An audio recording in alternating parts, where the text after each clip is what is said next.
Bonsoir mes chers élèves de 5e année. Nous voilà encore pour une nouvelle séance de français, mais cette fois elle sera très courte et vous allez savoir pourquoi. On vous a déjà envoyé dans la plateforme Classroom le texte à lire, à en perdre la tête. Il se trouve dans l'unité 10, mais moi je suis ici aujourd'hui pour vous expliquer seulement quelques petits mots un peu difficiles dans le texte. Alors, on commence d'abord par le titre, à en perdre la tête. C'est une expression française qui veut dire tout simplement ne pas savoir ce qu'on doit faire dans une situation donnée, bien sûr. Perdre la tête, ça veut dire ne plus savoir ce qu'on doit faire. Ça, c'est pour le titre.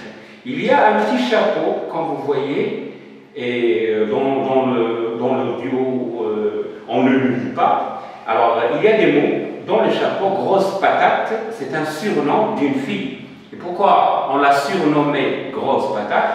Parce qu'elle est très grosse. Et pourquoi elle est grosse? Parce qu'elle est gloutonne. Hein? La gloutonnerie, elle est très gourmande, elle mange tout le temps. Et c'est pourquoi elle devient grosse.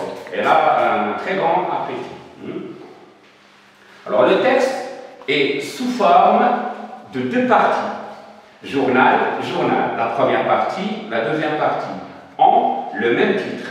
D'abord, il faut savoir qu'un journal, c'est un cahier ou bien un registre où on peut écrire les faits, les événements qui se passent dans la vie de quelqu'un, dans notre vie. Vous aussi, vous pouvez tenir un cahier ou bien un registre où vous pouvez noter tout ce qui se passe pendant la nuit, pendant le jour à l'école, les événements qui se passent, les événements très importants. Donc il ne faut pas noter tout, il ne faut pas écrire tout. Alors là, le mot journal, ce n'est pas un journal qu'on vend dans les kiosques, mais un journal tenu par chacun de vous pour noter ce qui est important pendant les jours, quotidiennement. Autre chose, dans la première partie, il n'y a pas de mots très difficiles, sauf le mot par exemple menu, toute menu, elle est très mince, c'est la narratrice qui parle, c'est-à-dire c'est l'ami, c'est l'ami de grosse patate, d'accord? Alors menu, ça veut dire elle parle de là, de son ami, très mince. Énigmatique, qui a allusion à une énigme. Une énigme, c'est une chose qu'on ne connaît pas, qu'on ne sait pas. Énigmatique, un sourire énigmatique, on ne sait pas pourquoi elle sourit tout le temps. Dans la deuxième partie de ce journal, il y a le mot cervelle. Alors en français, on utilise le mot cervelle argotiquement, ça veut dire familièrement. C'est un mot familier qui veut dire le cerveau. La cervelle, c'est pour les animaux. Mais quand on parle des personnes, on dit par exemple, il n'a pas de cervelle, là, on se moque un peu de lui, on rigole de sa façon de parler.